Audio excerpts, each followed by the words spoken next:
Ladies and gentlemen, welcome back. As you see behind me from the chairs, we have quite a large panel coming. Actually, it's the largest of the 3 days, so I won't keep you anymore from that.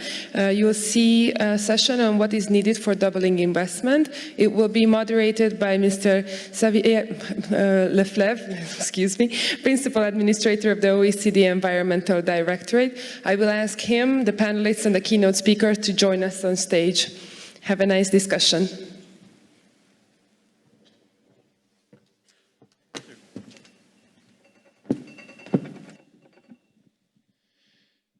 Good morning, everyone.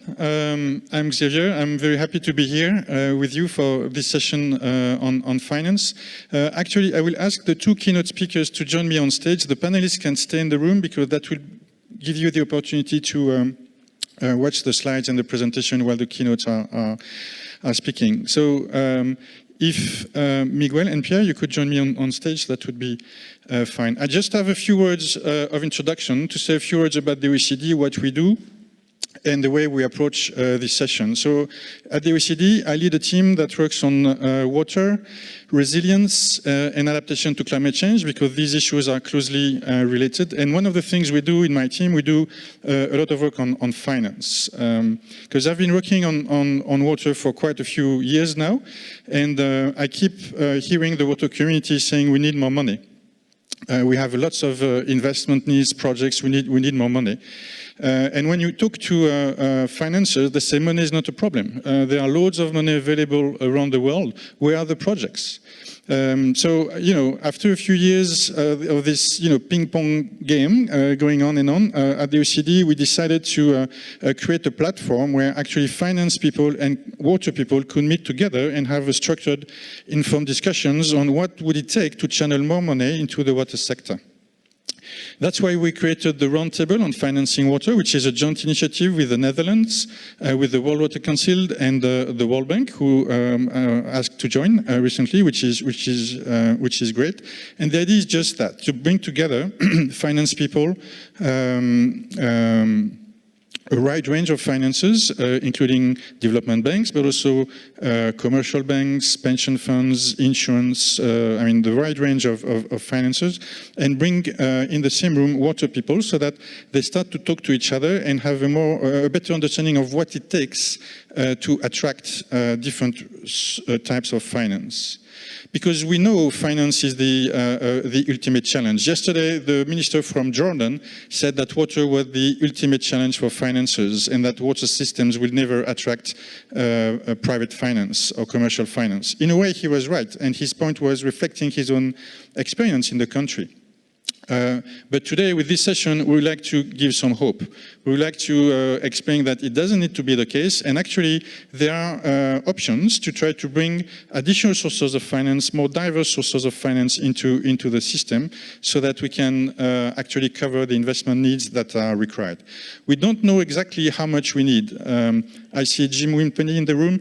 In 2003, you may remember the Candace report was probably the first document to really put finance on the water agenda, claiming we need to multiply by 2 the volume of investment that goes to water supply and sanitation. More recently, after the SDGs were adopted, another report explained that we need to multiply by 3 the level of investment going to water supply, sanitation, and hygiene if we're serious about achieving the SDGs. So there are some, uncertainties about the additional level of investment, but the key point is that it is key. The key point is that this additional level of investment is critical and very, very significant. The conversation is usually about we need more money, how to bring more money. Today, I would like to give a slightly different approach and make a few additional points. We probably need more money, that's for sure. But I think we can also do better with the money we have already. So how to improve investment decisions, how to make sure that money goes into investment that actually contribute to water security, that actually contribute to preventing water crisis at least cost for the community. There is another dimension of the equation. There was a question made in the previous panel. Can we do things cheaper?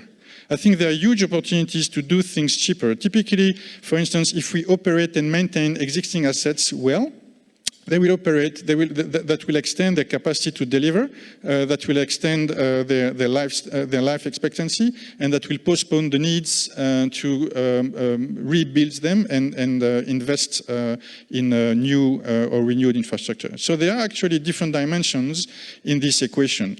Making the best use of existing assets, making the best use of available financial resources, and obviously bringing more money into the system. But the only way we can, it will be very difficult to attract more finance if we don't demonstrate that we are making the best use of existing assets and making the best use of available financial resources. These are some of the key issues we'd like to touch upon with the panel today. We have, as was said by the presenter, we have a large panel, which is great because it's very diverse. It will bring to the discussion a very diverse range of expertise and background, and that's great because that's what it takes when it comes to financing water. So we'll have two keynote speakers who will share their views with very short presentations, and then I will invite the panelists to join me on stage. The first keynote comes from Capo Verde, and I met Miguel a couple of years ago, and we were impressed by the boldness of the initiatives taken in Capo Verde to increase the level of finance that goes to water supply and sanitation.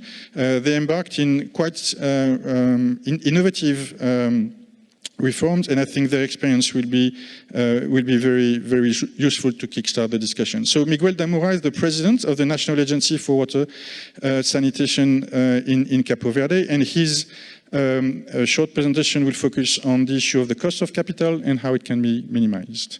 Miguel, please, you can go on.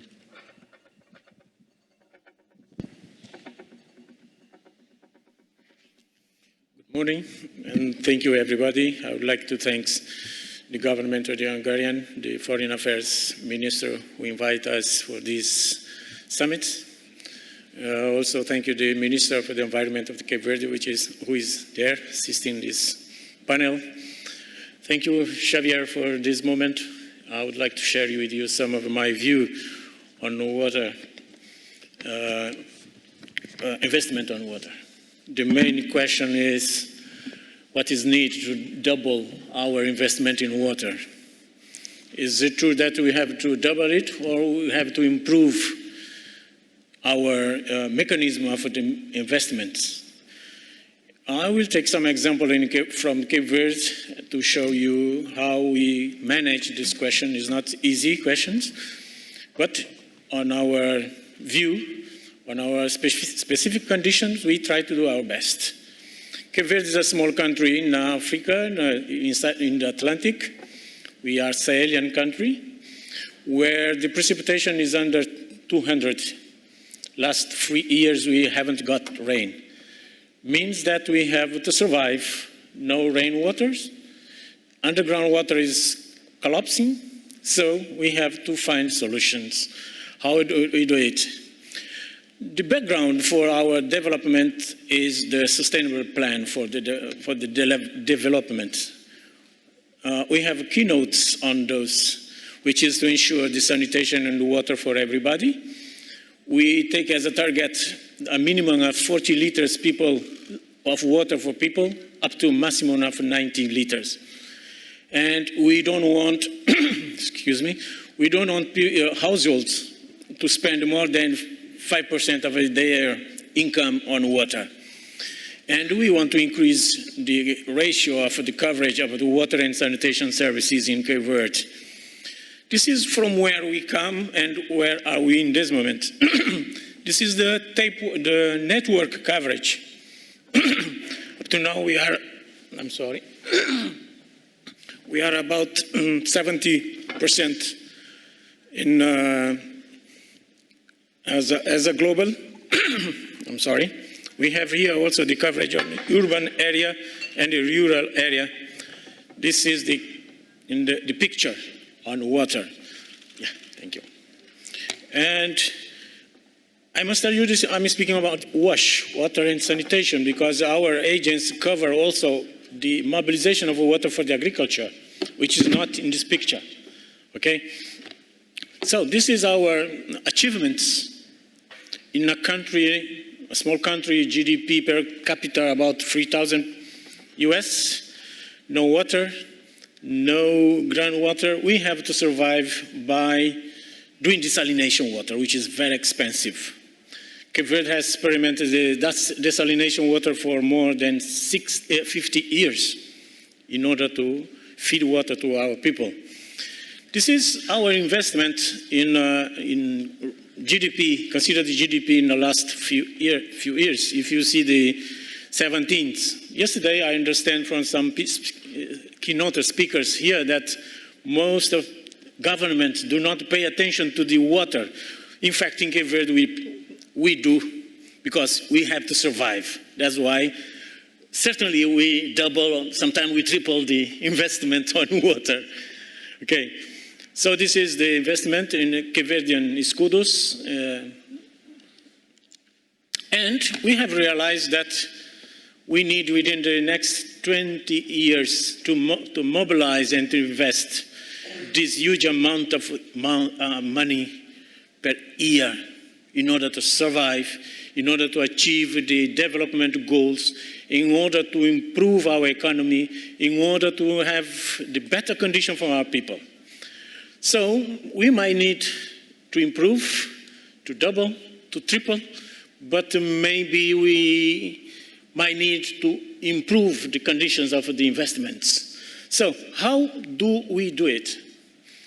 We have established in Cape Verde a set of reforms, institutional and legal reforms on water sector, in order to create what we call the municipality and inter-municipality water facilities, water companies.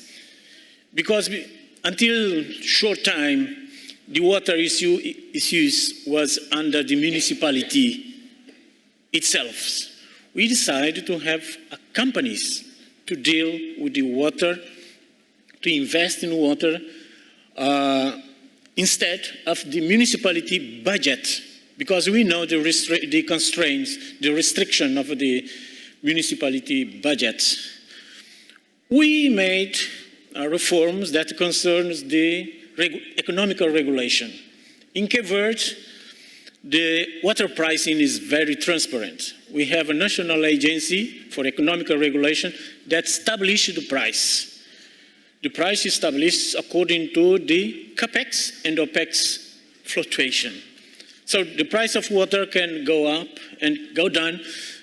Really, it does not go down very fast, but the investments lead the water price, because we have to consider water investment into the water price.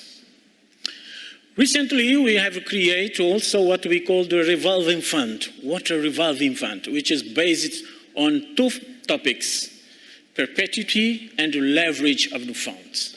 So this is the way we found to lower the cost of the investment. We made a pool of the investment with the city money coming from the state budget, from the loans, from the grants. We put it in a pool. We lowered the cost of the money. Then the municipality water company can borrow the money at a very low rate. This means that the water services and the water infrastructure can go to the poor people at a very low cost. So we can double the investment in water, but we made a financial engineering in order to spread the gains at a very low cost. This water revolving fund is not yet fully in work, but is on track. This is the way we found to lower the cost of the water. We have also tracked what we call the no-revenue water. The no-revenue water, the loss in Cape Verde was very high. So this means the cost for the consumer. We have decided to track the water, the non-revenue water, by defining the district of the losses and then capture it. And the idea in the future is to borrow the company that can track the question and they get paid by premium of the no revenue water, in the coverage of this model. So in Cape Verde also we are thinking, this is quite new, to have to sell up bonds, the treasury bonds, to put into this basket in order to lower the cost of the money. So those are the keynotes of the mechanism, the financial engineering. Xavier, I'm ending. This is the way we found to lower the cost of the money in order to improve the amount of the money available to invest in water and sanitation. As I tell you, my keynotes do not cover the water for the agriculture, just the wash, because the wash is a priority in Cape Verde in this moment. But we have a new paradigm, which is desalinating for human consumption, for the economy, treat and reuse safe water for the agriculture, and still desalinating the brackish water for the agriculture. These are the metrics we have found in order to lower the cost of the water at the final user and to increase the amount, the money available for the water investment. Thank you very much. Excellent. Thank you very much, Miguel. A number of key messages in just 10 minutes. I think that was really an achievement. Well done. I take these points about so minimizing the costs and augmenting the revenues. Minimizing the cost by investing in the operational efficiency of service providers, the setting up of an economic regulator, which can really take tough decisions on prices, shielded from political interference, and this innovative mechanism, the revolving funds and bonds that can lower the cost of capital and increase the amount of money that is available for municipalities to invest. So a lot of food for thought, and I suppose other panelists later will have some comments, hopefully. I think it's a good segue to the presentation by Pierre Victoria. Pierre works for Veolia. He is the Vice President in charge of Sustainable Development. And I mean, you know Veolia, the global leader for privately operated water supply and sanitation services. And in his presentation, Pierre will build on innovative arrangement that can create additional sources of revenue. You already mentioned reuse water and options to crowd in other sources of finance, typically corporates. Thank you, Xavier.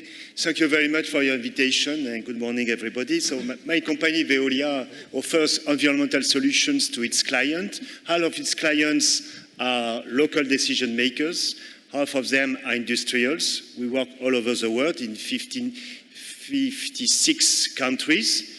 Not yet in Cape Verde, but maybe this evening we can discuss of that after the panel. And I was previously in charge of water issues in this company. Now I'm in charge in sustainable development. It's not completely a shift because the aim of my company now is not only to manage water, to manage waste collection and treatment, energy services. It is really to create at the local level, local loops to connect services which were before disconnected, to respect nature resources and to give more with less, more to more people with less pavement of the resources. Everyone knows here that sustainable growth requires not only green solutions, but only blue ones. And we can only decarbonize the growth we have to desaturate the growth. Companies, I said, are our clients, and they are increasingly aware of the water stakes.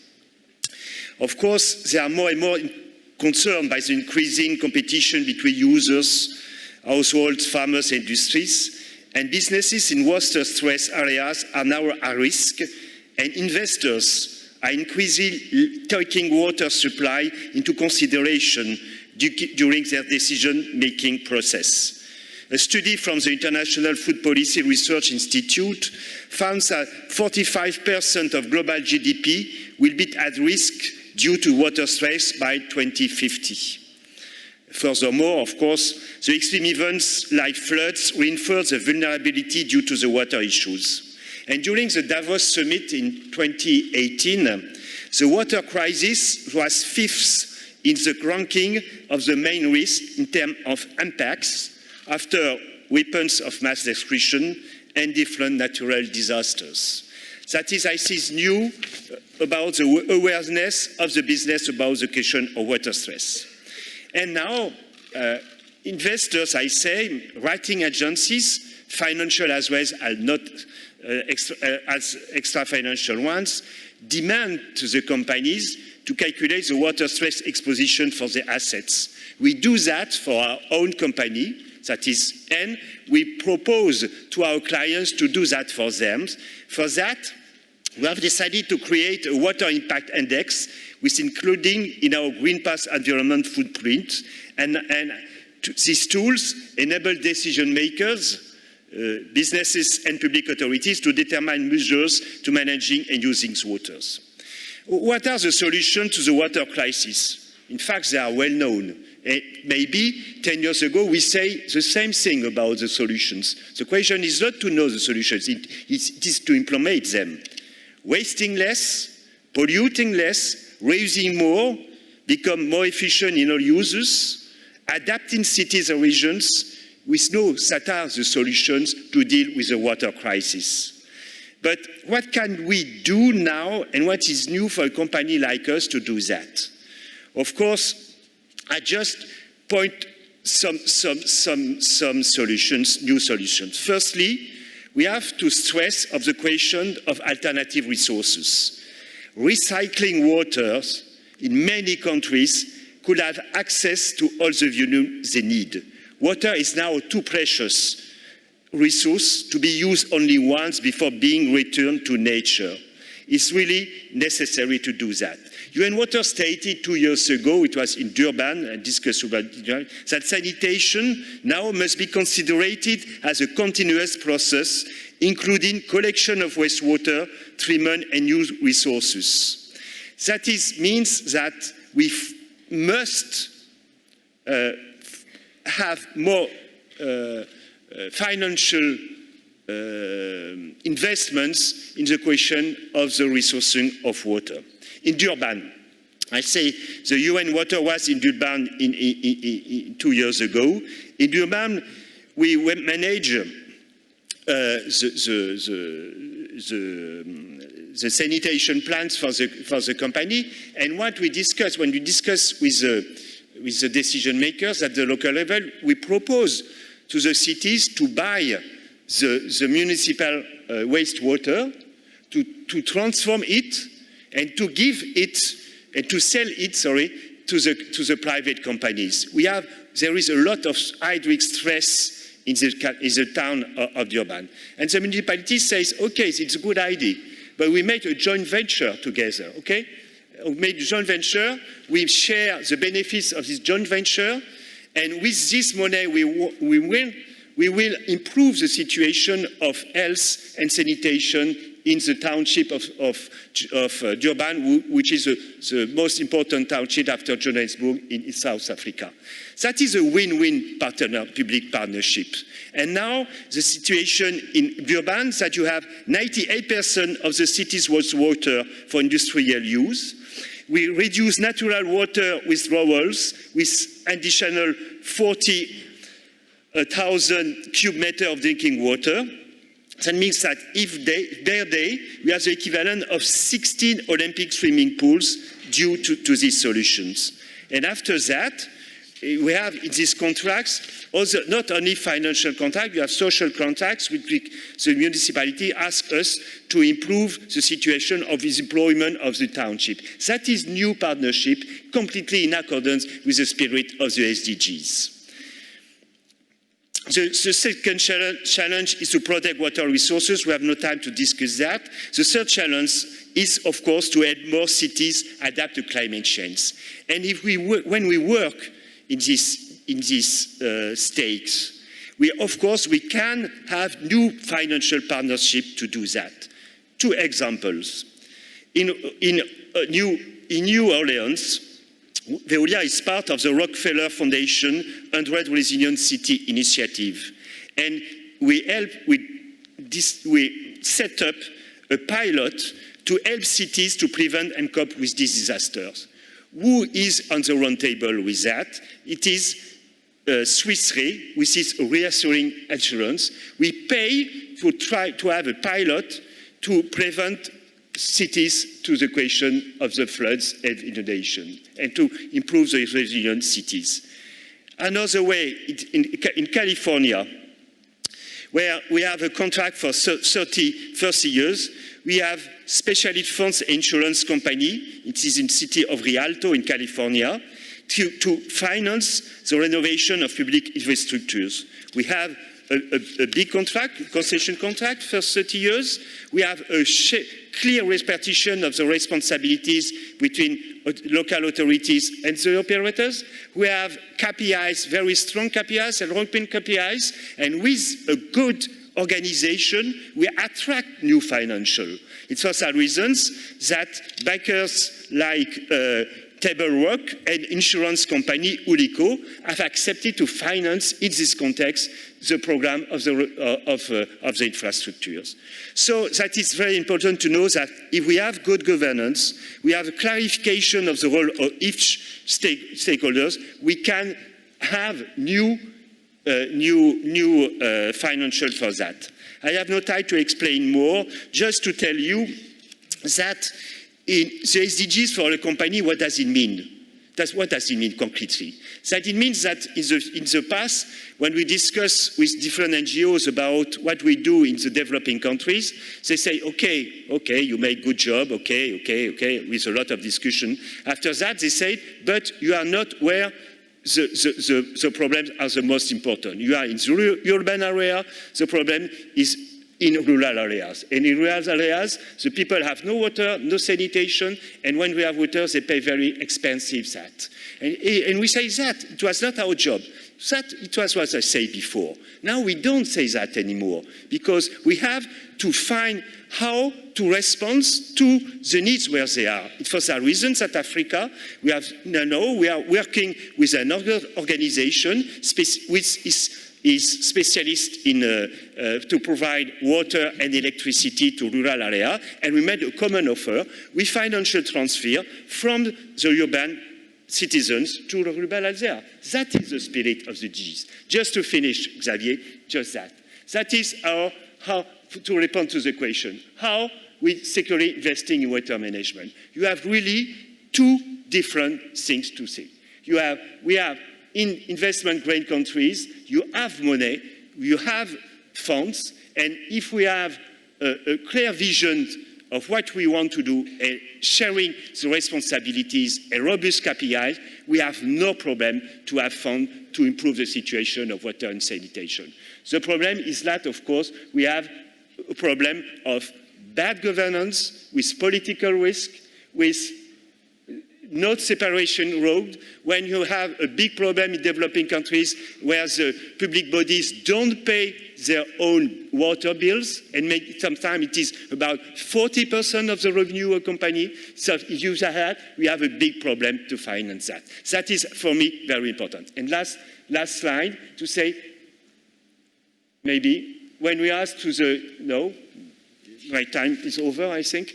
So, just to finish. You have to press the button. Sorry? You may okay, sorry. Okay. When we asked to the professionals, there were 400 professionals, what is the challenge for water sector? What they say, as you can say, you have environment and climate, you have politics, that means governance for them, technology and finance. That means the finance is not the main issue. It is the governance, but if you have a good governance, you can have money to deal with the stakes. Okay? Thank you, Pierre. Just to conclude. You just did. Just to conclude. OCDE, I have a very good idea to speak about the 3 T, tariff, tax, and transfer, to assume the cost recovery. Maybe now we have to S, because we have to go further. We have to speed up, we have to scale up, he has to turn back. It is really the reality, and company must be aware of that and must be a part of the solution if we work together and to deal with the SDGs, which is our common commitment. Thank you for your attention, and sorry to be a little long. Thank you very much, Pierre. It's always challenging to manage time of someone who has been an elected official for 12 years in a French municipality.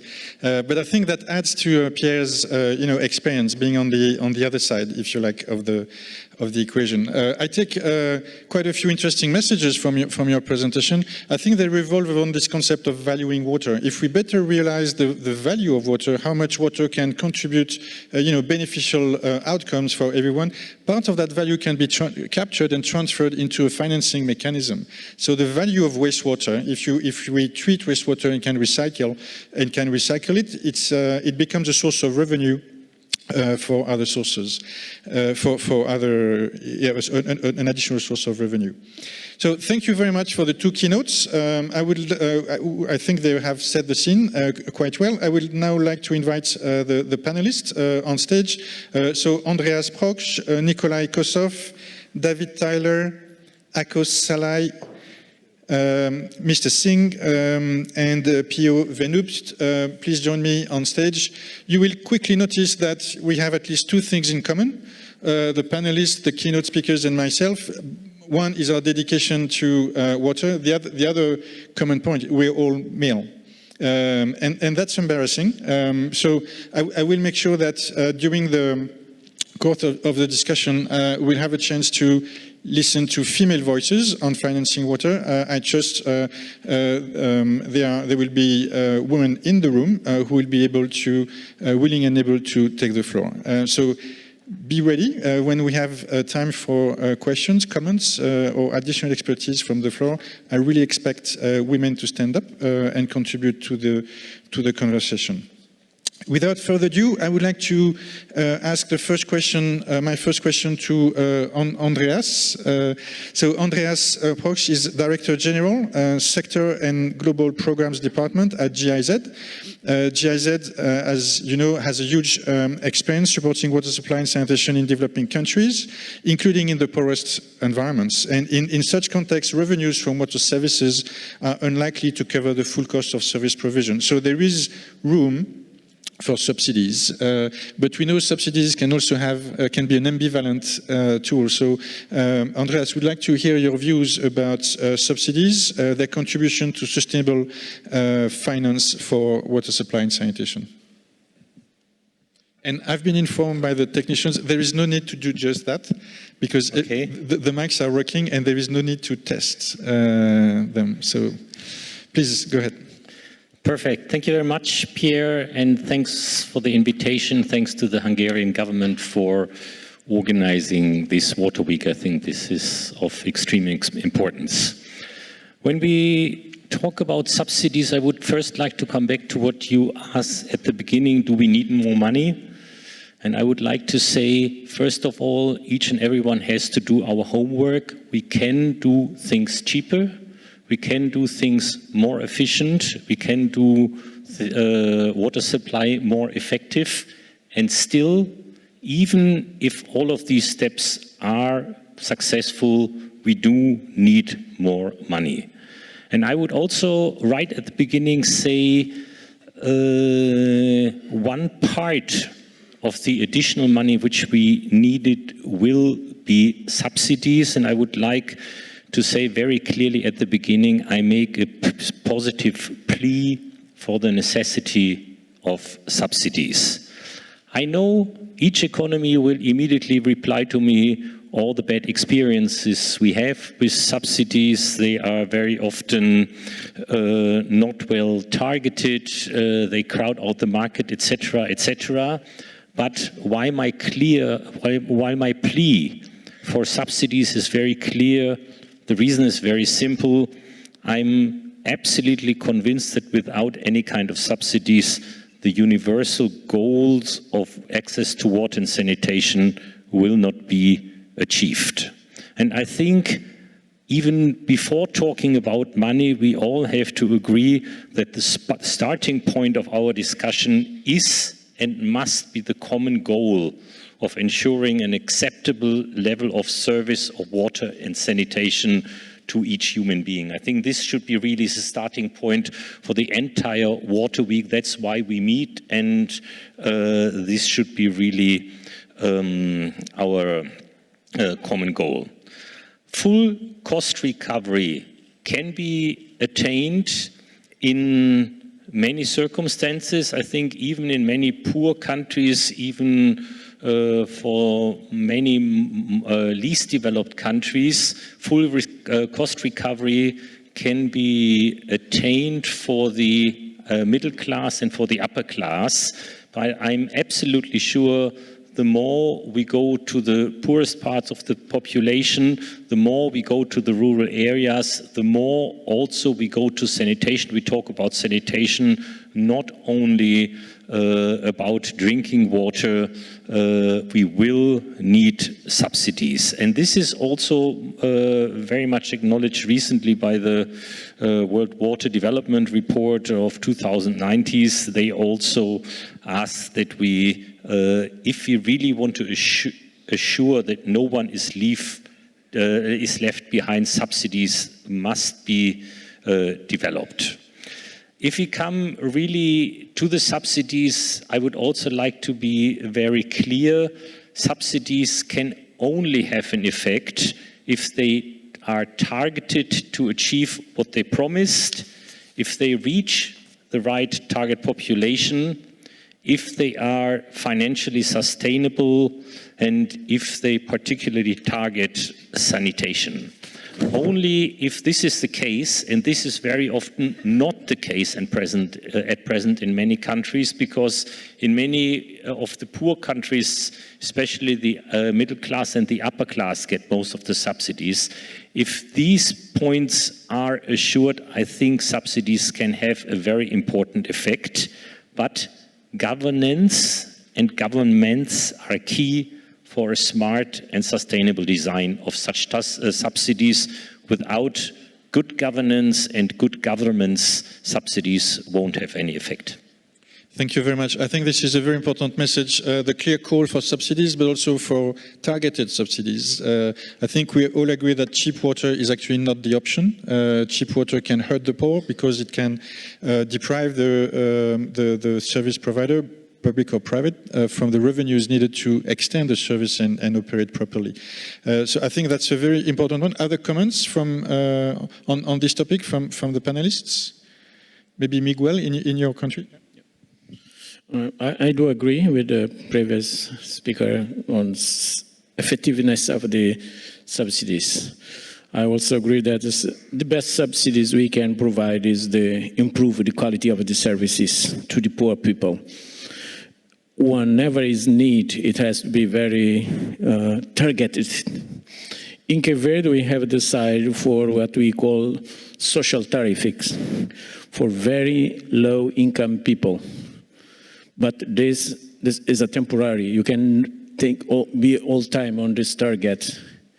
So the best subsidies we can provide is to improve the quality of the services, increase the amount of the water available in order to avoid at least two things: the cost of the water itself, but external costs.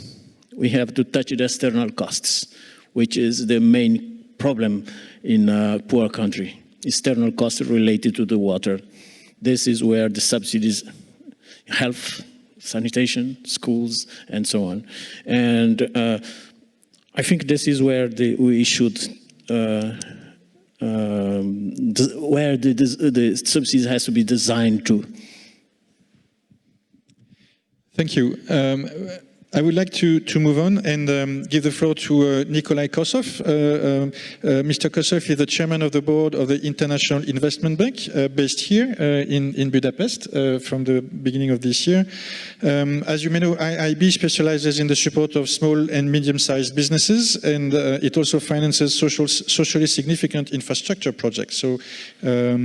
Very much spot on. In preliminary discussions, Mr. Kosov, you signaled that one of the main obstacles for better use of existing resources is lack of coordination between various parties involved in financing water supply and sanitation. So I would appreciate if you could share some illustration of how that lack of collaboration actually affects our collective capacity to have an impact, and ask if you have any suggestions or option to address this lack of collaboration.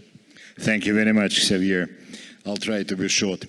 I'll start from the banking perspective. There are many projects which are underway in many countries and organized by different MDBs or IFIs, but they are not very well coordinated, and it could not be otherwise.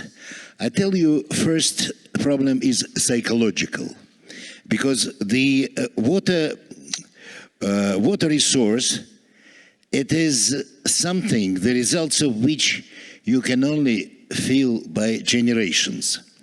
And it is basically unrewarding for bankers to involve themselves into something, the results of which they will never see. So the biggest problem, one of the biggest challenge is to invest into vital resource and outcomes you wouldn't see. This goes against all well-established practices, administrative, fiscal, paradigm, bureaucratic, typical to our time. Because the first idea about any project would be whether it is bankable. If it is, and what is bankable? Bankable, it should comply with Basel III. It should necessarily take account of the methodology of rating agencies.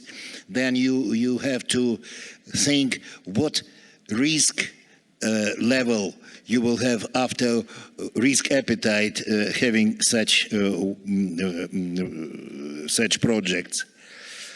Then the other thing, the improving quality of one single lake or river or even sea is nothing. It takes a lot of efforts, but it does not do any global good. Water is global resource, and separation line, and it is also necessary to understand, lies not through geopolitical differences or animosities, economic or ideological context. The only boundaries in water safety could be watersheds between river basins.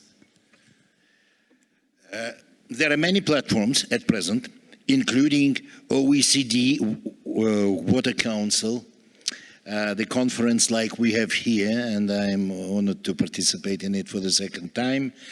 But the outcomes, as vital as they are, it's just a recommendation that lack to set in stone global guidelines for preserving of water or financing it. So what we lack, I fully agree with our distinguished speaker that there are 3 T's, and I would add probably we would need 3 C's. C's like coordination, cooperation, and most important, courage. What is needed, apart from what banks are doing? What is needed, I think, a new player. A new player, the designated international organization aimed at mobilizing resources for water safety. An organization with an active involvement of scientific circles, free from any geopolitical influence and limitations, authorized to issue and prioritize practical guidelines. The role of international financial institutions also could be increased. They probably could become a subject for separate regulation and methodology when dealing with global issues. So involvement in such projects would not necessarily mean that they jeopardize their present position, be it ratings or audit.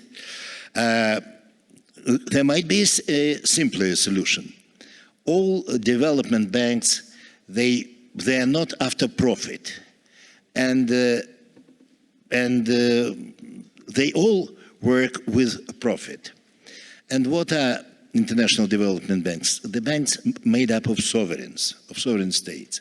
So that might be a solution to allocate part specific part of the profits of MDBs to this organization to start financing it.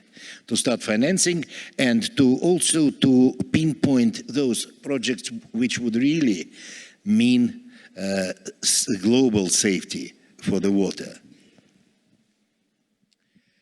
I think that only coordination of market players globally can bring rewards, even though we will not be witnesses to those successes, but our descendants will.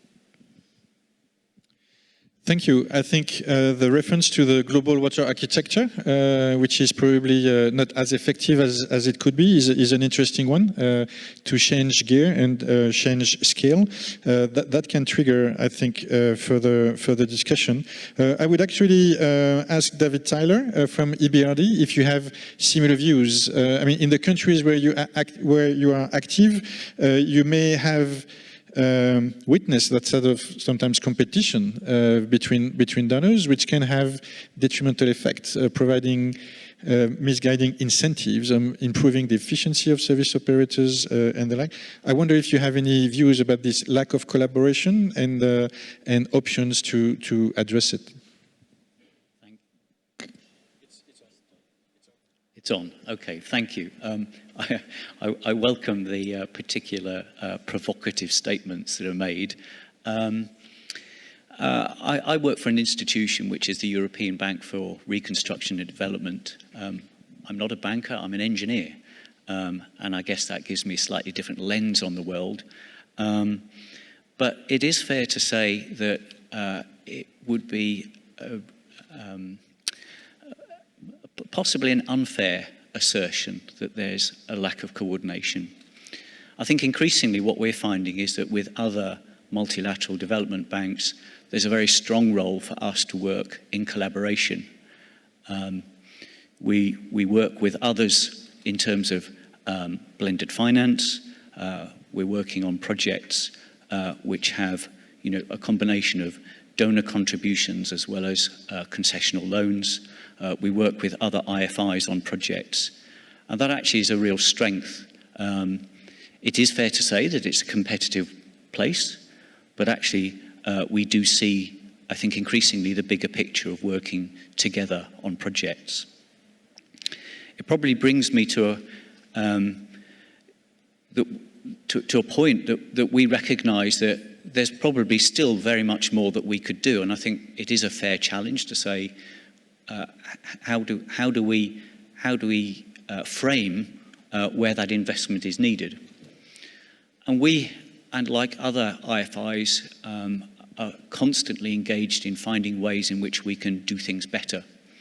We have one initiative which is called our Green Cities Programme, which is aimed at doing a diagnostic, at the municipal level, with large urban areas, so populations over 100,000, looking multi-sectorial, so looking at across all the water, solid waste, transport, all those spaces, municipal spaces, identifying a strategic set of priorities. Some of those are interlinked, and actually leaving it really for the municipality to commit to at least a trigger project, so commitment to identify one of those priority projects. But actually it leaves room then for other IFIs to step in and actually pick up the pieces and to share the identified investment opportunities, which include water. I think my own personal observation is that sometimes, and I see this particularly on the wastewater side, I've said this before at previous forums, is some elements of the water and wastewater sector are simply not sexy. It comes back to the point that was said, there might be 50, when canvassing view about, what's important, I think over 50% was on the environment. The next large segment was political. And when we're dealing with municipalities that only have a 3-year term, then buses and other types of investment opportunities are quite immediate. They get immediate credence with the local population. but there are sometimes issues like wastewater treatment which are far down the list. And so we hope that with things like Green Cities initiative, we actually rebalance some of that so we get the recognition of the importance of water and wastewater in the overall context. I think probably what I would say is we recognise that there is a place to drive for efficiency, and we also see so I guess on the argument against subsidisation, we would argue that there's a place for entities to become more efficient. And we've seen some very positive examples with some countries like Romania. We're looking at this in Belarus, where consolidation, regionalisation, it's controversial, but it's a way of trying to spread and share the load, the cost load that has been talked about for some of those. So whilst the Green Cities initiative addresses large urban centres, I think we fully recognise that there's more that needs to be done to try and bring in rural communities and address those issues. Thank you. I think this is a very interesting comment. Back to these issues of subsidies, we realize this is an ambivalent tool, but if it's properly designed, I mean, it's needed, but it needs to be properly designed. I think that was the point made by Andres. Would you like to elaborate on that, or do you think the message went through? Well, very briefly, I think it's easier to live in cities than in rural areas without subsidies. And it's easier when you talk about the richer parts of cities and not of the poorer parts. So I myself said also there's homework to do before we start talking about subsidies. And I fully agree that much of this homework has not been done. But I'm still convinced at the end of the day, even with all our homework completed, there are areas and there are groups of the population which will not receive safe access to water without subsidies. But these are for certain areas and for limited parts of the population. Thank you. Another point made by David is that in larger projects, there are opportunities to actually combine different sources of finance, probably allocating risks and revenues in different ways, and that can be an opportunity to crowd in additional sources of finance. So I think these are very inspiring messages. The next panelist is actually someone who is not a usual suspect in the water conversation. I would like to invite Akos Saleh to share his views. Akos Saleh works for the Central Bank of Hungary, so not the typical people that take part into these discussions. And Mr. Saleh heads the department which focuses on competitiveness issues. So I think this perspective can be very interesting to see how you think in your capacity you can incentivize finances to put more money into investment that can enhance resilience to water crisis as a driver for competitiveness, I suppose. So I would like to have your views on this. Thank you very much, Mr. Xavier, for giving us the floor here to be able to talk about this very important issue. And even though I'm not a water expert personally, it's an honor for me to be here and try to answer your very interesting questions. So, you know, the primary mandate of the Hungarian Central Bank is to achieve and maintain price stability, but at the same time, the central bank is required by law to use the instruments to support the economic policy of the government, including strengthening competitiveness as well.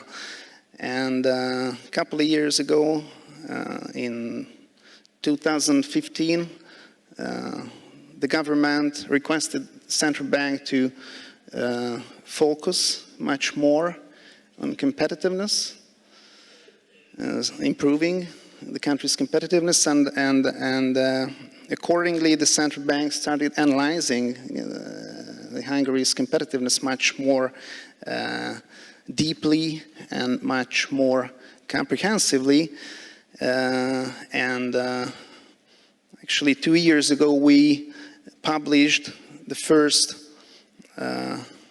competitiveness report of the country, which contains more than 100 indicators, mainly objective. It's very important, so it's not a survey. It contains objective indicators, almost in 95%. And actually, at the beginning of this year, we published the competitiveness program, which recommends the government 330 possible measurements, recommendations, how to be able to improve the country's competitiveness in 12 key fields. And one of these fields is the overall infrastructure network of the country. And here comes the connection I can find, because we also have made recommendations regarding energy efficiency enhancement and the country's water network infrastructure, how it can be improved. So this is one of our major way in the topic. And I can also mention another huge step the Hungarian Central Bank made recently. The bank has built its own green program based on 3 pillars, which through the Hungarian Central Bank can support the environmental sustainability and long-term convergence. And as a part of this program, Hungarian Central Bank was one of the first central banks in the world which created its own green bond portfolio and its reserves, actually in this year, a couple of months ago. And I believe that the establishment of this green bond portfolio can be a very effective tool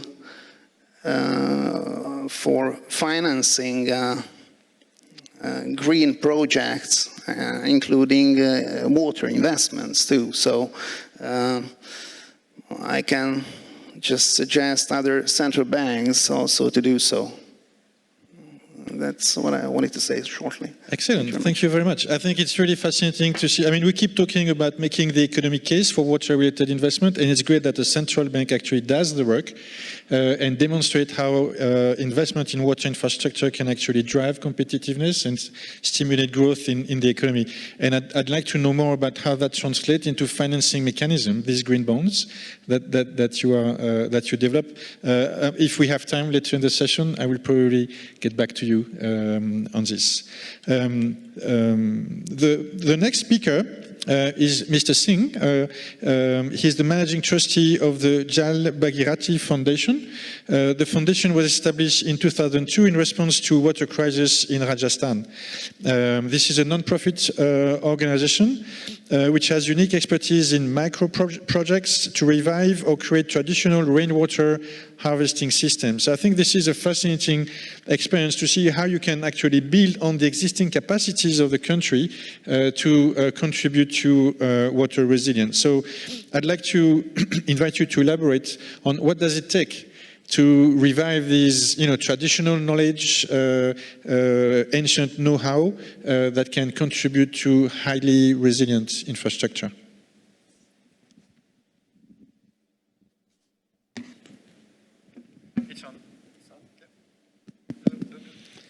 Thank you very much.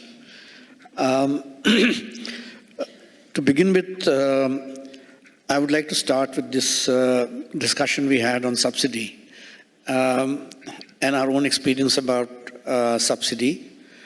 The water crisis really is happening in Asia and in Africa, where most of the people who are suffering from a real water distress are living. And India's own experience on subsidy on water has unfortunately not been very good. If you see people standing for drinking water in a queue in a slum area, there are almost a queue of 50, 70 people with one tap for the whole neighborhood. And everybody comes in the morning to collect water over there. When one of them gets richer, he has a tap in his home, and he no more goes to collect water in the queue in the morning. And then he gets richer, and he has two taps, one in the toilet, one in the kitchen. And then he gets even richer, and he has two toilets with two taps, and one in the kitchen and two in the toilets, and now he's got three taps, and as he gets richer, the number of taps keep increasing. To the time that he has taps in the garden, and he's got taps to clean his car, and then he's got taps for his swimming pool, and he keeps getting more and more taps. In those terms, he's using far more water than when he was poor. So when you are subsidizing water, and in India we have a subsidy of almost 80%, then you start asking, who are you subsidizing? Are you subsidizing the rich, or are you subsidizing the poor? Because the poor are still standing in that queue and waiting for their bucket of water. So I just want to make that comment on subsidy of water and our experience on the subsidy of water. Also, we have worked in almost 700 villages, covering about 15,000 square kilometers of area, and with about more than 200,000 to 300,000 people.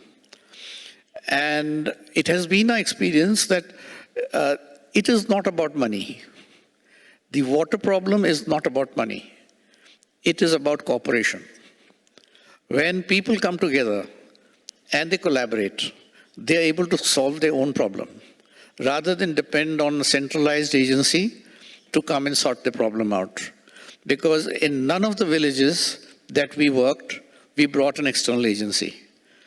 We only mobilized the people in the village to think for themselves, to look for their own solutions, and to try and convince them that if you don't help yourself, nobody is coming.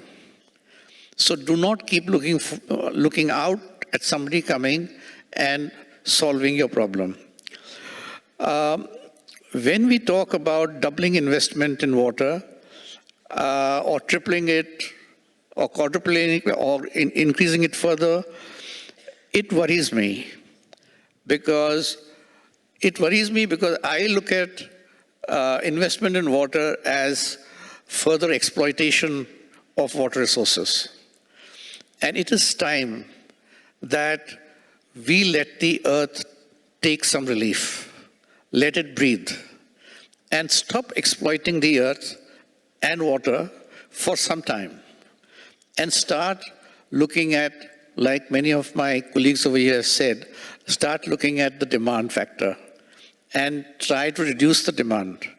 It is, you go to the people in the villages, in the desert, they are not using the same amount of water that people are using in cities.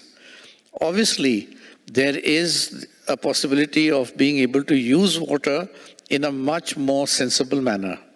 So I think that today, the importance is that we need to give earth relief rather than further invest and exploit in the resources that we have been exploiting for the last so many years.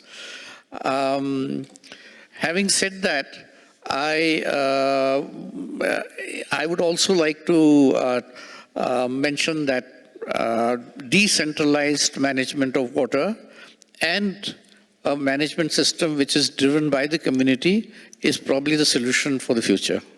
Thank you. Thank you very much. I hope you realize how important this statement is. In the previous session, we had, at the end of the previous session, there was a question on how can we minimize the costs of water supply and sanitation. And one of the answers was, well, with new technology, we can probably minimize these costs. And what we're learning from your experience is that actually by reviving ancient knowledge and know-how, you can actually minimize the cost, minimize the pressure on the resource. And you don't have to build new capacity to do that. You have to build on the capacities of the communities which have this know-how. I think this is a fascinating change of perspective, and here I'm taking my OECD hat off for a while, because this is not typical OECD rhetoric, but I think if we could emphasize the benefit of building on these existing capacities instead of imposing new requirement, new request on new capacities, that could be a giant step forward.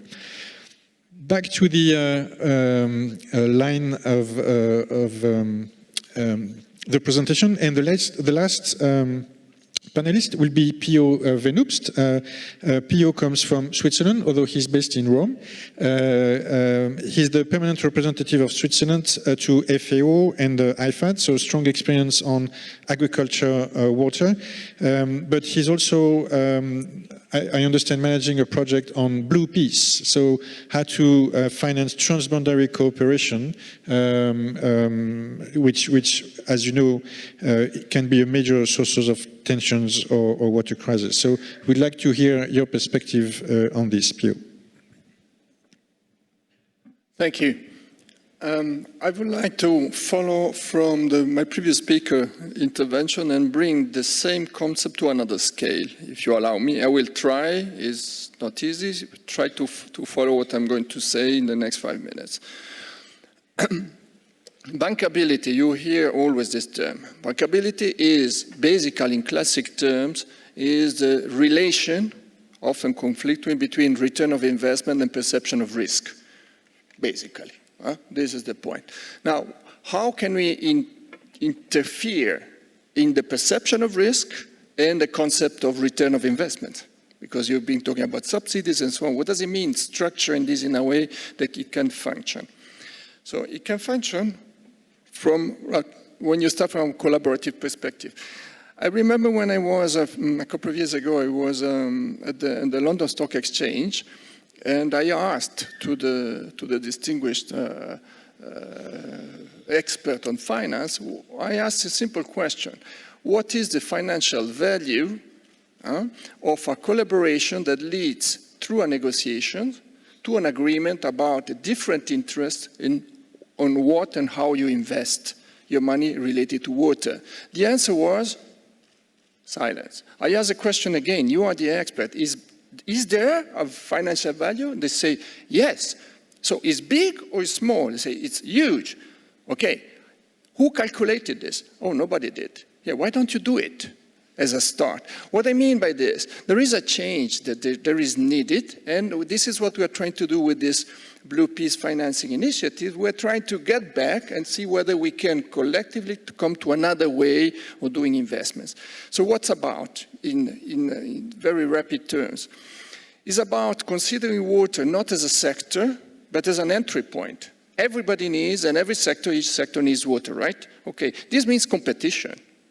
And the more you are having a rapid urbanization everywhere in Africa and so on, the more you feel this competition, right? Among different interests and sectors. So if you have still in certain region of the world, like in Central Asia, where the nexus energy from hydropower and other uses of water can still almost not be done, in other areas, like in West Africa on the Senegal River, this nexus was done 50 years ago, right? Now the point is this, if you manage to get different interests, so of different sectors, agreeing on an investment plan after hard negotiations, this is what we do in Switzerland always. You have one first effect is that most probably in financial terms your plan is better because there is no wind takes it over, so you have to clean a little bit and start talking seriously about the cost. This is one. Second, it reduces the risk of conflict, because you are, to get to this agreement, you are putting in place mechanisms, which is, and there is the term governance, you're putting in place mechanisms of governance that allow you to come back and rediscuss whenever you're stepping into a conflict. This is a very calming element that should be taken on board by those who are going to investment. Now, if you take this to another level, on transboundary cooperation, it is what we are working on that, on a river basin, for instance. You imagine that you can come to an agreement among 4 states. 4 maybe heads of state, they agree on sharing and shared investment plan, and then you give the delegate authority to somebody to actually do this work with all the support that is needed. There you are shaping a solution in which you can decide they will be blended. Some of the investments will be with high return, and for this you might get some more expensive money out there. Some of them need subsidy, cross-subsidization, and it's something that you discuss. This is something we do in countries and among countries.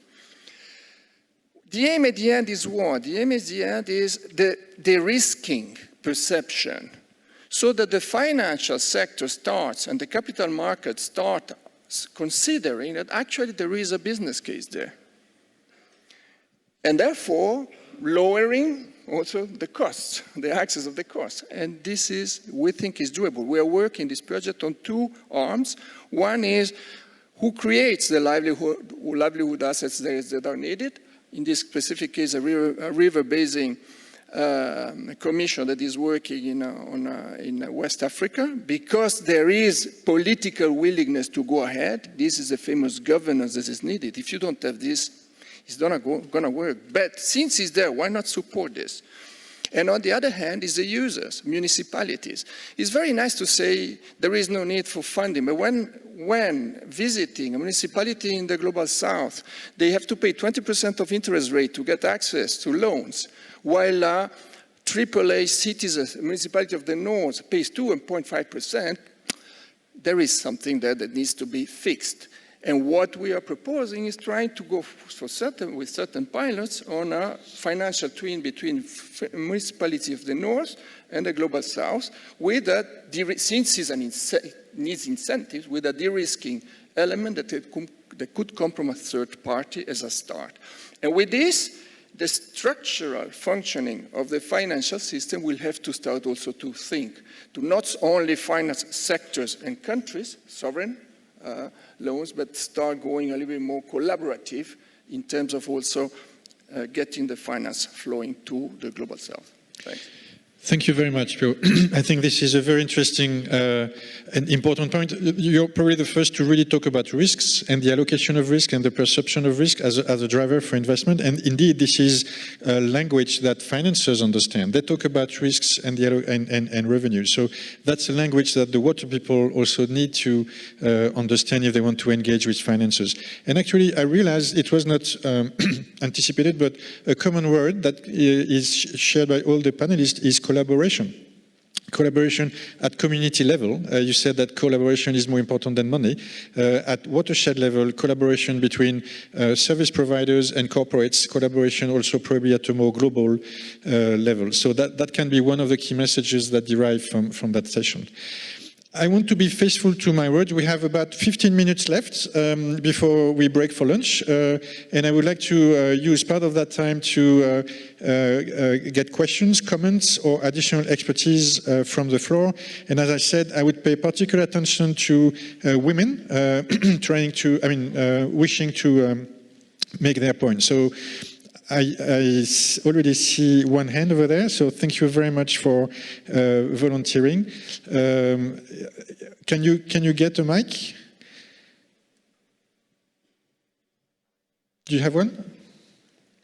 And I really invite other women in the room to think about not necessarily a question to the panelists, because you have equal, obviously, capacity and expertise. So it could be also a testimony or a statement. Can you introduce yourself briefly? And I invite you to make a short statement. Yeah, it's Amanda Luthen from Waterlex. I noticed you said the common word was collaboration, and I heard a common word which was subsidies, and it came out in a number of different ways from different speakers in terms of, is it going to the right people? How do we generate government responsibility? It's not about the money, it's about redistributing what we have. And how do we use subsidies potentially to lower the risk of investment?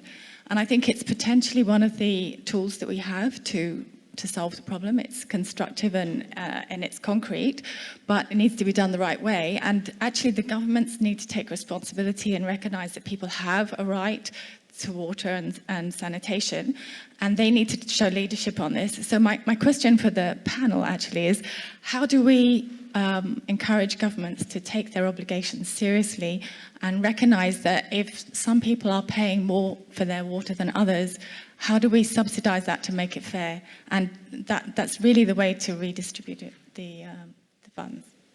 Thank you. I think a valid point. We have actually one governmental agency on the panel, and I would actually ask you to see if you see some value in this it's cost subsidies actually between more well-off parts of the population and others. Is this something that is on your radar? Are you working on this? Is this the role of the regulator that was set up in Cabo Verde? I don't know if I can respond to all the question, but I can at least try. The question of subsidies, at least in Cape Verde, is tracked like this. In Cape Verde, we still have the government as the main investor in the water sector. This lowers the cost of the investment. This is the way also to, it's a subsidy. In a way, it's a subsidy. In Cape Verde, the tariff fix is a blocking tariff fix. Means that the poor people pay less for cubic meter and subsequently consumers pay more for the low-income people. The main issue is that the facilities in Cape Verde still on state hands, mostly. Is the state budget to finance most of the project, but the municipality is the holder. We call it the titularity of the investments.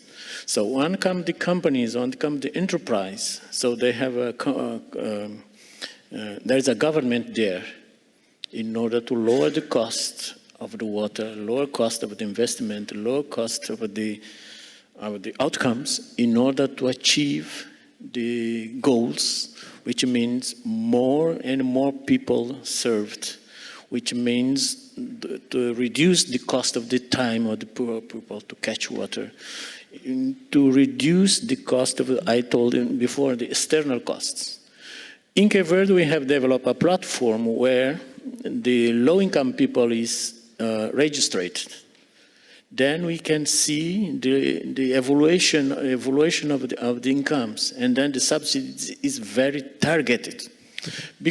Just because I don't think we talk a lot about the market of water, but the market in water is not a regular market. So the state must be there, the government still there, even though we have regulation agencies. When you put the public money, this is the way to subsidy. This is the way to help the poor people. At least in Cape Verde. I don't know the other realities, but this is the way we track the question in Cape Verde. Well, others may want to step in. Pierre, you wanted to share your experience? Yes, my opinion is that we need regulation. We need regulation. In local regulation, we discussed with that about the question of governance, national regulation. I think because we are in a European state, we need to regulation at the European level now. I don't know if you know that, but there is 23 million of European citizens don't have access to safe drinking water every day today. So there is a very big opportunity because Europe makes a very big job in water regulation and sanitation regulation for all the state members. But we have real opportunity now because on the table you have the review of the drinking water directive, of the reuse drinking water directive. It's necessary. Now we really ask for a more mobilization of the European about that. It's not only for the European citizen, because Europe is a reference all over the world in water management. If you do that, we succeed, I think, to promote regulation. The second one, but it's not the question, it's how it's in discussion between finance and water, how the water community can discuss with other community. I think it's very, very big challenge for us, because water community is very well known. We know everybody. We share a lot of opinion and positive opinion, what we have to do. And you say we have cooperation at the watershed, at the different level, but how we discuss out of the box with other community, especially with financial community. Really, it's a big issue, I think. I'll give David a chance to share his vision. Before I do that, I would like to ask you who in the room is a financer? Who works for a bank, a pension fund? So one couple of people. I mean, that's illustrate the point made by Pierre. The water community is very good to talk among itself that we need more money. The real challenge, I think, is to put water on the agenda of financing networks, financing conferences, financing meetings where financiers go, because actually that's where we can have an impact. And that was the rationale for the roundtable on financing water that the OECD set up a couple of years ago. David, you wanted to comment on this point of... Yes, I wanted to be quick and address the question that was posed. I think in particular as a representative of one international financial institution. And this is it, is that the world may see us as being very project specific. And in the case of EBRD, that's quite correct. And the issue that we face often at a project by project level is the inability of a municipality to necessarily be able to commit to a subsidy. It may be reduced, it may be removed in future. So we recognise, and there's an increasing role for us and other IFIs at that very high policy level, and whether it be through instruments, through legislation, but the discussion and the commitment at that very high level is necessary, and that's an approach that we take in order to get the consistency in approach at a national level that ensures that notions of subsidies can be supported. And I think that's a really important point. So we work at project level and policy level, but you actually have to get that bit right sometimes. It's a long burn. My colleague at the end there is correct. Bankers don't like it, but they're worthwhile pursuing because they provide that, as I say, that consistency in financing for future. Thank you. I think this longer-term perspective is a real addition. Pio, a quick point, and then I would like to invite another question from a woman participant, a female participant.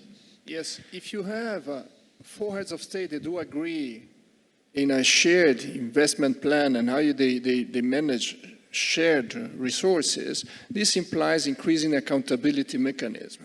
And this increasing accountability mechanism then needs to be built in with the citizens. And there it starts the change also in access, in making sure that this right is fulfilled till the end. Thanks. Thank you. A very quick statement, because I really want to give the floor again. Yes, very quick. I would like to be quite clearly understand. I'm all in favor of what MDBs and other banks are doing. My point is that as long as we look for bankable projects, this will not solve the whole problem, because the problem is global. One of the way my esteemed ambassador, my neighbor, mentioned two-tier approach, yes, with bankable projects and with those who should be financed by subsidies or sovereigns. But basically, what I wanted to say as well, it should be globally tackled, because you cannot make safe haven out of Europe or Russia, because that would mean that very shortly, in 30, 40, 50 years' time, all the world population would try to live here. Thank you. I see one hand over there. Well, I think we have time for one question, and I will give you the floor. It doesn't need to be a question. It could be a comment or statement. Thank you so much. As much as I like to talk about global issues, we are in Europe, and I wanted to highlight a concrete case. I don't know if you know in Europe which are the last free-flowing rivers. They are actually in the Balkan region, so Macedonia, Albania, and Bosnia, for example. So I don't know if you heard, but on these last free-flowing rivers, there are a lot of water infrastructure being ongoing, financed by some of the multilateral banks, which are also in the panel right now. So some of these infrastructure projects are being suspended, partially because of community pressure, because of these free-flowing rivers. These communities depend on them or native species. So obviously, some of these countries are also in the accession process to the EU, so there are obviously competing interests in how to ensure the ecosystem, the social aspects, and also keep investment coming to regions which might also need to fulfill renewable energy sources to power their countries. So I just wanted to bring in this concrete case from the region, and if there's any reflections on that from the panel. Thank you. Well, unless there is a pressing, well, obviously, David would like to respond or comment, so go ahead. Simply to say, the EBRD is in partnership with the European Investment Bank and one project in Macedonia in particular. That's quite striking. It's a city that suffered in recent history earthquake, but is a population of nearly 1 million people with no formal wastewater treatment. So our project is about providing first-time sanitation, formal sanitation, to protect the River Vardar from the ecological harm that's occurring. You have our assurance that that project is in the process of going through the bank's journey. Interestingly, I made mention in my commentary about Green City. This project is actually fits within an overall assessment of the priorities for Skopje in Macedonia. Thank you. We have to come to a close because we are now competing with your lunch break, which is quite a challenge. I would like to really thank the panelists and the keynotes for their contribution. We're right on time, which I think is quite an achievement for such a numerous panel. Thank you very much. I would like to maybe conclude with a couple of key messages I heard. One is that it's not all about more money. We can do better with the available amount of money if we put more attention into assets, collaboration, operation and maintenance, if we set the priorities right. But it is, of course, also about more money. And to this, we can use a range of tools. Subsidies, typically, nobody denies their role, and they can be beneficial if they are properly targeted. The issue of risks and the allocation of risks and the combination of different sources of finance to address these risks. And finally, a point that was made, I think, by the panelists and quite late in the process, that we need to put, it's fine if the water community keeps talking about finance, but it's just as important that the finance community talks about water. So I really encourage all of you in your daily work, when you participate in different discussions, meeting international fora, try to go into these rooms and where the finances meet, because I think our ultimate challenge is to make sure that the decisions they make will be water-wise instead of potentially creating additional water crisis. So that's a job for us all. At the OECD, we try to do our parts, but that's a joint responsibility.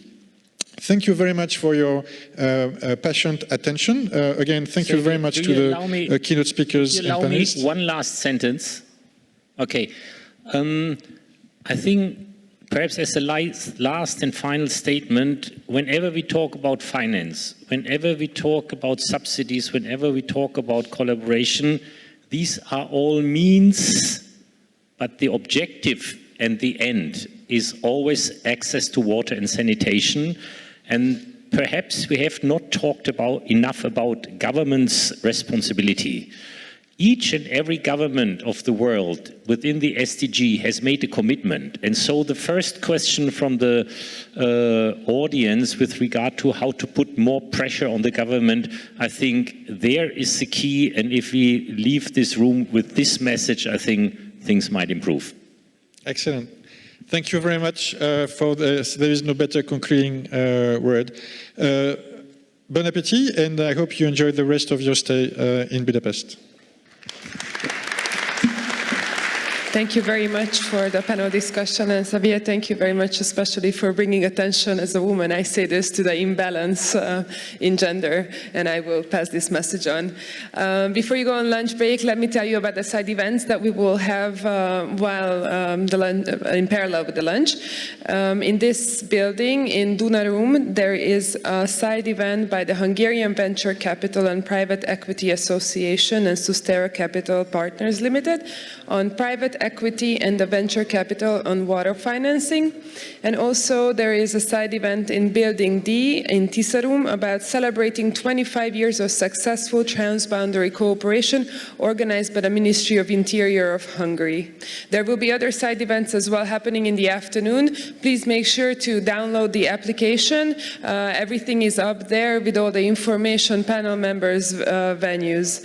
Bon appétit. See you at 2:30 in the afternoon.